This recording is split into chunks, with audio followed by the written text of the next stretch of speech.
Currently, employed ako at may mini grocery. Kailangan bang mag-register din ako bilang self-employed kahit employed ako? Paano po yung contribution? It's a good question, sir.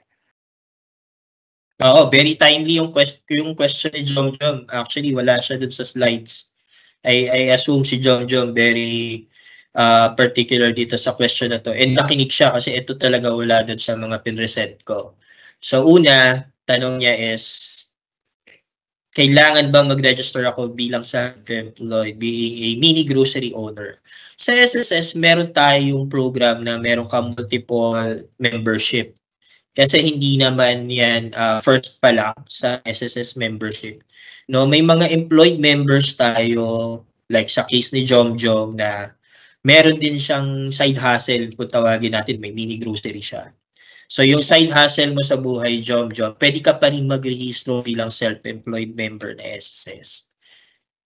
Pwede ka pa rin maghulog ng self-employed contribution mo sa SSS. Ang gagawin ng SSS dyan, i-combine yan.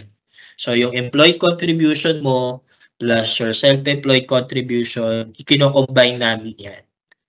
Kung sakali man dumating sa point na mag-e-excess ka na doon sa maximum, yung 4,213, yung excess nun, i-refund namin sa iyo kung sumobra. At saka kung sakaling meron ding share yung employer mo dahil nga employed ka at the same time self-employed, meron ding refundable amount sa employer mo. So, ang tanong, pwede ba? Yes, pwede kang mag-self-employed member at maghulog. Then, ang gagawin sa yung contribution, i-combine ni SSS yan. So, ako naman, kung tatanungin mo ako, wala sa tanong mo ngayon, kung tatanungin mo ako, Jomjom, kung anong benepisyo nun, mas mamamaximize mo yung contribution mo. Maaari kasing itong sa employment mo ngayon, hindi ka pa doon sa maximum bracket ng contribution. So kapag in-add natin tong self-employment mo, maaaring mas malaki yung makontribute at maipon mo ngayon sa SSS pag kinumbay natin yan. So the more and the higher the contribution that you save with SSS, later on in life, kung sakaling meron kang gustong bilhin, gustong mag-loan, may bibilin ka or magpapalaki ka ng mini to grocery na, maging source mo ng iyong pagpapalaki ng negosyo yung SS loan. O kung sakali naman na may benepisyo kang gustong i-avail pagtanda mo, mas malaki yung matatanggap mo dahil mas malaki yung nahulog mo sa SSS bilang employed plus self-employed. So pwede yan, Jomjom. Good yan. Pwede natin i-register yung membership as self-employed, as combined, as a dual membership ang tawag natin dyan. So qualified ka dyan, Jomjom. Thank you. Thank you, sir. And hopefully nasagot and na-satisfy si Sir Jomjom doon. I'm sure same din siya ng scenario sa mga multiple employers natin, mga professors natin na iba-iba yung mga pinagtuturuan na universities. Yes, yes. Meron din tayong ganyan eh. Employed plus employed to another company. Yes. For our next question, this is from Anonymous. Hindi na nalagyan yung pangalan niya. Sayang. Itatanong ka lang po tungkol sa mga kargador namin dito sa stall. Paano po sila magkakaroon ng contribution sa SSS? I think this is pertaining to the documents, sir, kung meron bang requirement. Okay. So yung ating mga kargador dito sa stall nila, hindi siya pwedeng self-employed program eh. Pasok to sa covert employee program. Meron na kasi itong possibly employer-employee relationship. So, para magkaroon kayo ng SSS sa inyong kumpanya o possibly dyan sa stall ninyo na meron kayong mga empleyado na kargador, pumunta lamang po kayo sa pinakamalapit na SSS branch. Meron po tayong mga account officer na naka-designate, depende po sa address ninyo. Then sila po yung mag-a-assist sa inyo para makapag-rehistro po kayo bilang unang-una company at mai-rehistro nyo rin po yung inyong mga empleyado, yung mga kargador ninyo bilang empleyado nga ng kumpanya. And matulungan po nila kayo how to register, and then next is paano magbayad, magde-deduct ng contribution. So yan po, meron po tayong mga account officers na handa pong mag-assist sa inyo sa mga branches natin, na sila po yung naka-assign para dito sa mga gantong company or employer registration at saka contribution. And thank you so much, Sir Richard. And hopefully nakatulong tayo dun sa mga kargador natin dun sa stall ninyo, no? So for our next question, this is from a company called Goliath Tiny Tea House. Meron po kaming staff na twice a week lang pumapasok dahil nag-aaral. Pwede po ba siya mag-self-employed? Goliath Tiny Tea House, pwede ba siya mag-self-employed yung staff na 2 times a week lang pumapasok? I think Goliath Tiny Tea House, hindi siya available under the self-employed program. Dahil nagiging regular na yung kanyang pagpunta or pagpasok sa inyo. Dahil nga kahit twice a week lang yan. Nagiging regular form of employment niya na ito. Pasok na po ito dun sa program natin na covered employee. Ibig sabihin kayo bilang Goliath Tiny Tea House, i-report nyo na po siya bilang employee, although twice a week lang, depende naman po sa sinasahod niya for the month, yung kanyang basihan kung magkano po yung i-deduct nyo sa kanya bilang covered employee po, hindi po self-employed program natin. So, i-report nyo po siya bilang empleyado, and then kung magkano man po yung magiging kabuuang kita niya for the whole month, doon sa twice a week niya, let's say 8 times a month siya. Yun po yung magiging basehan kung magkano po yung i-deduct and i-remit po ninyo na hulog para dito sa staff ninyo. So, pasok po employee program po natin. Ayun, thank you, Sir Richard. Since meron ng ng employee-employer relationship, covered na talaga to. So, salamat. For our next question, this is from Anonymous. Gusto ko pong mag-contribute. Paano po kami magbabayad at magkano? Magkano daw, sir, at papaano yung pag-contribute nila? Okay. So, dito sa question na to, magkakaroon na lang ako ng assumption. Unang-una, since nandito siya sa ating e-square, possibly self-employed person itong ating si Anonymous na nagtanong. So, kung self-employed member ka, paano kami magko-contribute or magbabayad? Una, magre-register po muna kayo bilang self-employed. So, kung sakaling meron na po kayong SS number, meron pong form na pinilapan and then isasubmit niyo po ito sa SSS. Now, once na ma-approve na po yung inyong self-employment, meron pong ibibigay sa inyo na amount kung magkano po yung babayaran ninyo. Pwede rin po during that enrollment, makapagpa-generate na rin po kayo ng PRN.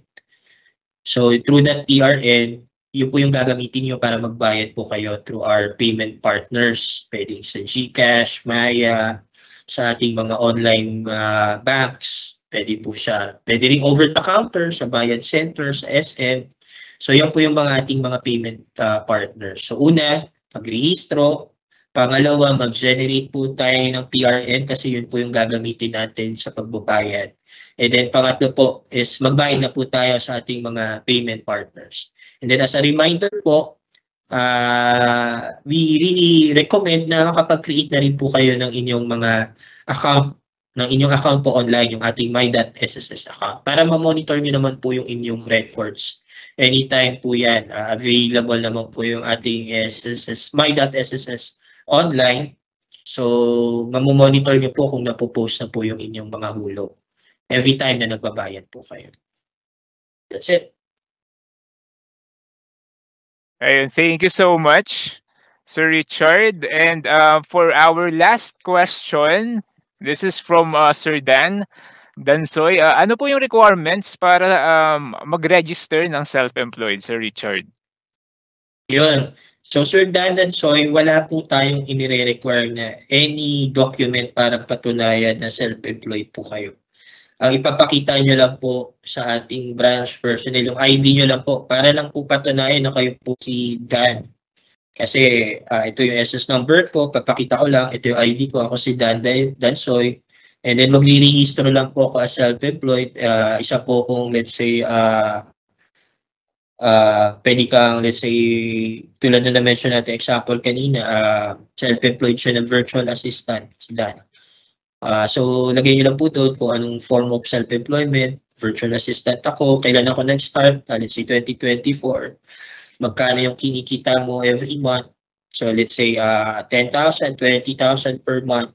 So, yun po, fill up form, and then wala pong isasubmit na requirement, kailangan lang ipakita ninyo na kayo po talaga yung may-ari ng SS number na yun through presentation lang po ng valid ID, or kung meron na po kayong UMID, better po. Kung wala naman, any government-issued ID. And then, i-accomplish yung form. And then, ipapacilitate namin yung approval ng inyong self-employment.